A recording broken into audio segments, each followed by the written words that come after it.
Всем привет! Хочу задать вам простой вопрос. Многие ли из вас покупали свою бывшую машину? Я думаю, что нет. Но каждому так или иначе была интересна ее дальнейшая судьба. Возможно, вам повезло, и она попала в заботливые руки, где за ней ухаживали, делали ей химчистку и меняли масло. А возможно, она попала к лютым гопникам, которые гоняли по бордюрам, долбили в отсечку, просрали уровень масла, взорвали мотор, починили мотор, залили в него дизельное масло, чтобы он стучал потише. И это все про мою бывшую тачку.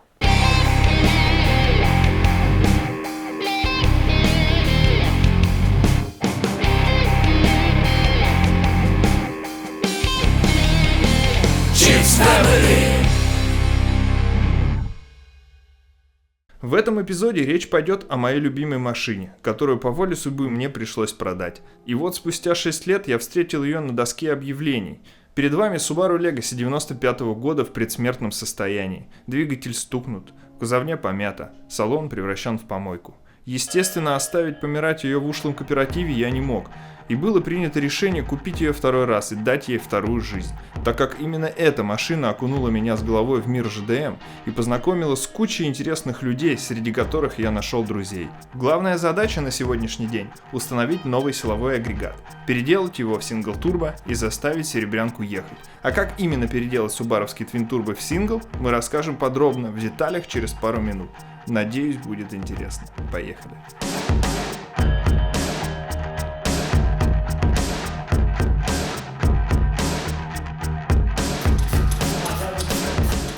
Тут замятый соток, здесь замятый соток.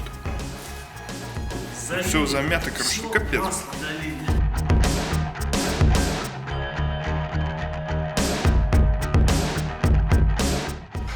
Когда пользуетесь старой прокладкой, ставите не новую, а старую, в итоге происходят такие вот вещи. Она в итоге пробивает и выхлоп сырет у вас. Ну, такой звук издает. Именно вот видно сразу, когда прокладку снимаешь, видно по черным пятнам, там где выхлоп выходил. А он должен лететь туда в конец и делать бу-бу-бу.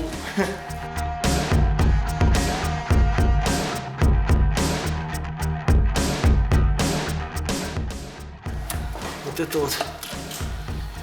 Что самое главное, хорошо подключен ко всему. Что это за хрень вообще?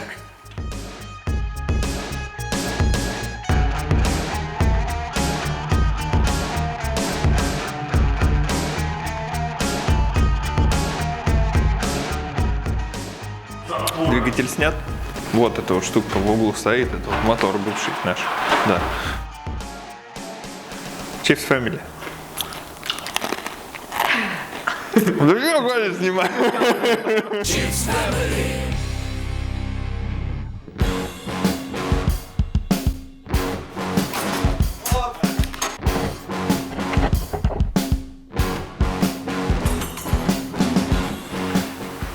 Нереальная грязь.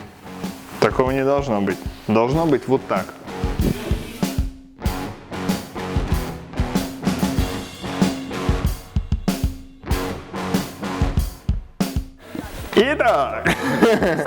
Итак, теперь мы занимаемся мотором. Пришло его время, настал его час. EG20H мы имеем с заводской системой наддува Twin Turbo, которая мне не нравится. Вообще не нравится она.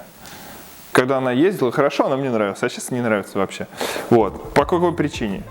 Она состоит из двух турбин. Какие проблемы с ней бывают? Дует первая турбина, потом включается вторая турбина. И этот момент переключения, он регулируется датчиками. Из-за этого датчики со временем выходят из строя, они вовремя не включаются. И в итоге получается затуп, и бывает такой, едешь по дороге, наваливаешь, начинаешь грузовик обгонять. И вот кажется, все, сейчас момент, и все, тачка повалила. А она раз такая, и затуп, и все. Ну, как бы ты пугаешься, навстречу же машина едет, тормозишь, уходишь обратно, это не нужно. Поэтому от этого избавимся. Сделаем, в общем-то, систему наддува, как на VRX или на STI, неважно. То есть система будет та же самая, и будет нормально ехать, валить будет. Погнали делать дела, короче, расскажу про детальки. Какие детали нужны для переделки в сингл-турбо? Первое. Выпускной коллектор от Impreza 2003 года выпуска. Почему именно от него? Потому что вот в этом месте, вот здесь, есть отверстие под лямбда-зон заводской. Далее нужен аппайп. Его не важно какой, с какого года, все не важно. Далее нужен даунпайп, это здоровый гусь. Вот. Нужен впускной патрубок. Тот патрубок, который идет от воздушного фильтра до турбины. Если вы используете именно заводскую самку, ее лучше покупать конкретно на данный кузов от GC, GF или SF Forester. Потому что она имеет там сужение в одном месте и не упирается в насос гидроусилителя. Y-Pipe, так называемый, он ставится на интеркулер. Он нужен, в частности, на эту машину от Impreza и Forester до 2000 года. Потому что вот это расстояние на этом году, оно больше, чем на последующих. Далее нужны еще кронштейны, турбины. Вот, они нужны обязательно. Вот. Ну и, соответственно, сама турбина обязательно нужна. Мы выбрали TD0516G, так как она нам подходит в соотношении цена и качество. A few moments later. Разобрать нам мотор. Сейчас снимем генератор перво-наперво. И далее коллектор. Берем ключ на 12. Снимай крупным планом. Откручиваем. Вот, да, специнструмент форсовский у нас. Вот. Сейчас возьмем Джонс Вей. Вот так вот разбираются все субари. Очень просто, легко. Любая домохозяйка сможет сама сделать это дома. Вот. Далее. Натужимся немножко. О, все, изъяли. Все, нормально, отлично. И практически все у нас снято. Показываю вам сразу. Все, генератор снят. Вот такая вот простая операция. Никаких спецключей для этого не понадобится. Вот генератор снят, пожалуйста. Ну а если серьезно, сейчас наша цель снять впускной коллектор. Для этого снимаем все патрубки, соединяющие его с блоком двигателя, заливной бачок антифриза и отключаем все фишки проводки. В заключение откручиваем 8 болтов, на которых держится коллектор. Прошу заметить, что один болт спрятан под впускным патрубком.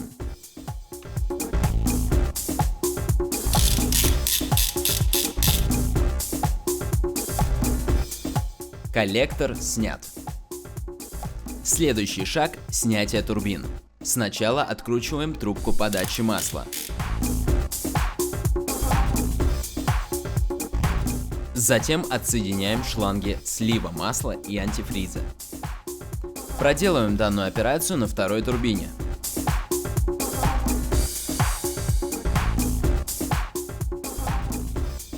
Откручиваем наши турбины от выпускного коллектора. Болты в этих местах обычно в плачевном состоянии, поэтому воспользуйтесь ВДшкой. А может быть, нам придется посмотреть. Да. Смотри, дымится как. Как мы ни старались, но не сорвать болт просто не вышло. И наконец, снимаем наши турбинки.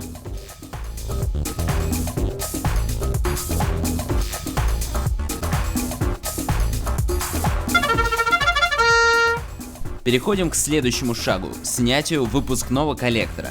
Он держится на 6 шпильках, по 3 шпильки на голову.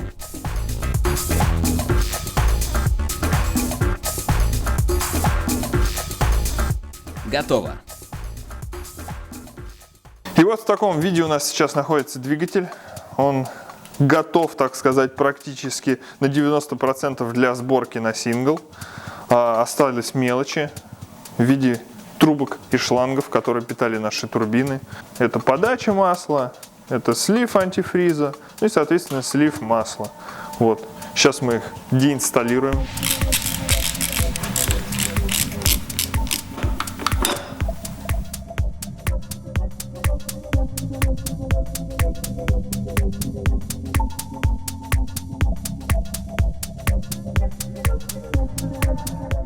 Глушим вот этот банджо-болт вот таким болтиком коротеньким.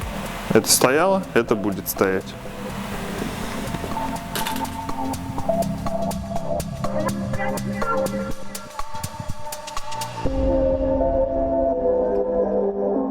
Проделываем то же самое с другой стороны головки блока.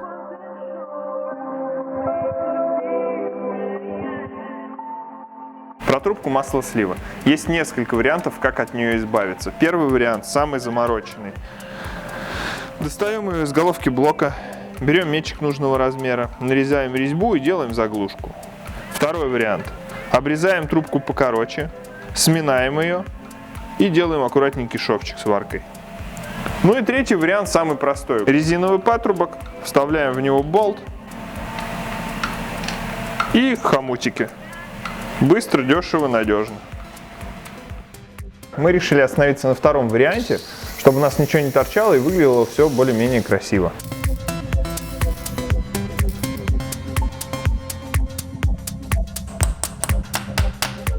Далее, чтобы понять, что делать с трубками, которые нам действительно нужны, нам необходимо будет поставить выпускной коллектор, аппайп и турбину на место, зафиксировать их, и тогда мы поймем, в какую сторону их нужно будет повернуть и где подрезать. А перед установкой выпускного коллектора мы решили обмотать его термолентой.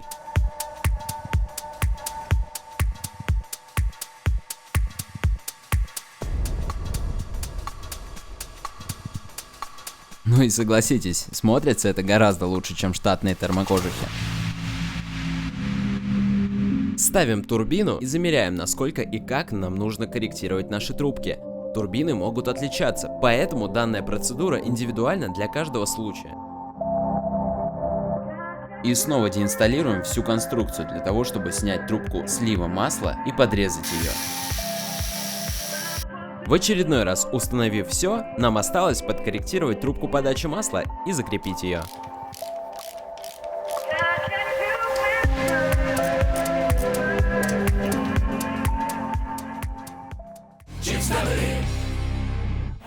Таксик. Задний сальник коленвала. Сальник колена нужно менять, чтобы избежать вот таких вещей. Ну, просто посмотрите. Везде все в масле, потому что он вот здесь снизу подтекает. Ну и, соответственно, здесь все крутится, вертится, вращается и разбрасывает во все стороны. Вот чтобы такого не было, желательно сразу поменять сальник коленвала задний. Он стоит копейки, но при этом облегчит вашу жизнь. И желательно поменять, пока мотор снят.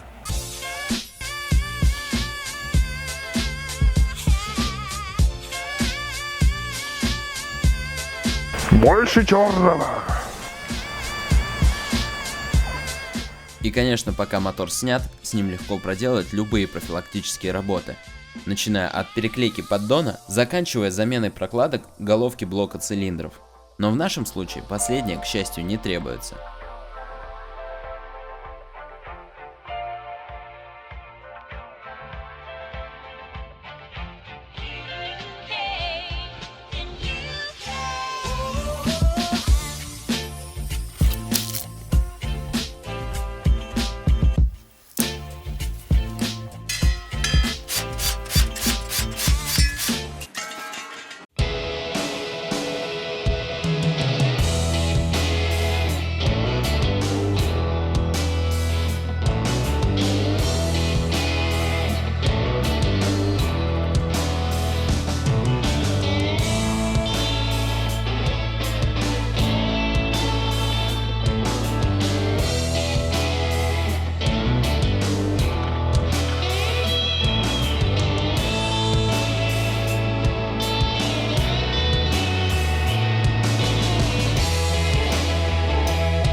Все, двигатель стоит у нас на месте, на своем, законном, там, где он прописан в ПТС. Вот. В него залито свежая маслица, стоит новый фильтр, подключены топливные шланги, и мы готовы его завести и протестировать. Неизвестно, как он будет работать. Потому что у нас он лежал целый год.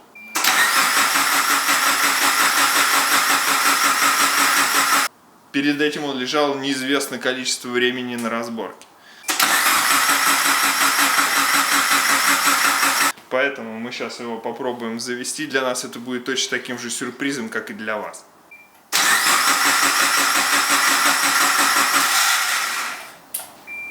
Что-то не так. Отключаем коммутатор.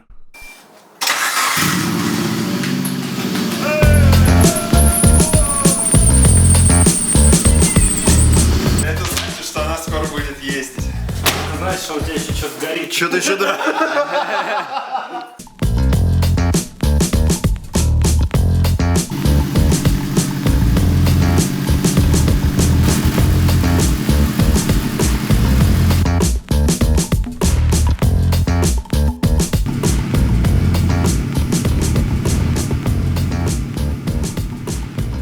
Так, лишние звуки уберем, потому что здесь хватает звуков. Че, прокатимся? О.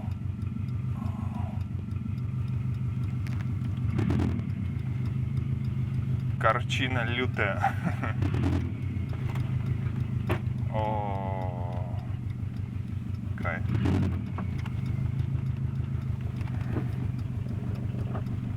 Даже ксенон работает. Товарищи, у нас значимый для нас момент. Машина наконец-таки выезжает из бокса своим ходом. Ее не толкают, ее не тянут на трассу, она просто сама выезжает. И это восхитительно. Мы наблюдаем красивую фиолетовую подсветочку. Всякие разные там у нас лампочки гонят. Все потерто и убито, но она работает. И это очень круто. Поэтому мы сейчас прокатимся и посмотрим вообще, как она себя ведет, что вообще с ней не так, или все ли так. Поехали. Не, ну, звук, да?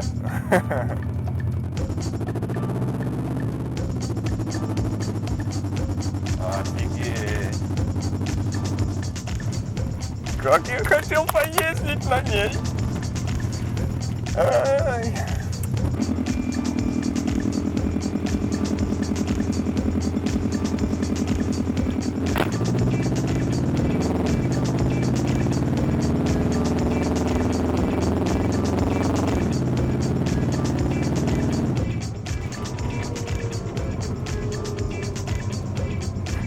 Люди в шоке просто. Выхлопа нет, просто с даунпайпа сечет. Вообще резина лысая, горбатая, вся просто тачка прыгает. Смотри, как я прыгаю.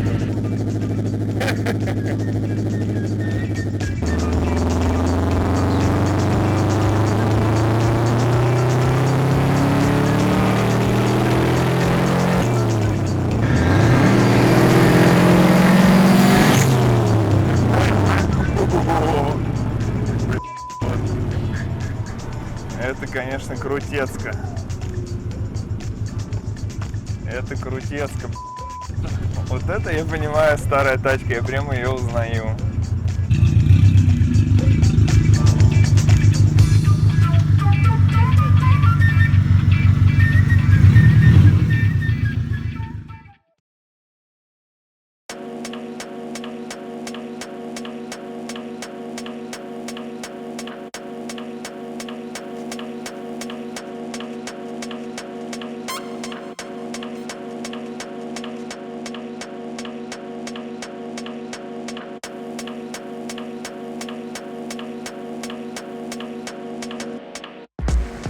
Итак, после тестовых выездов мы устранили мелкие недочеты. Установили 315-е тормоза и легкие красивые энки с полусликом. И теперь БГХ снова дарит яркие эмоции. Это снова тот самый турбовагон на каждый день, который легко набирает хорошую скорость и еще легче на этой скорости проходит крутые повороты. На данный момент машина осталась на стоковых мозгах. И в таком конфиге она отъездила целых 6 лет, пока не попала к гопникам. А схему подключения вакуумных шлангов вы можете посмотреть на драйве, ссылочки мы оставим в описании. Но, конечно, на этом работа не закончена. На очереди установка мозгов от STI, что позволит нам корректировать прошивку, работы с салоном и, конечно, кузов. Но это уже в следующем эпизоде.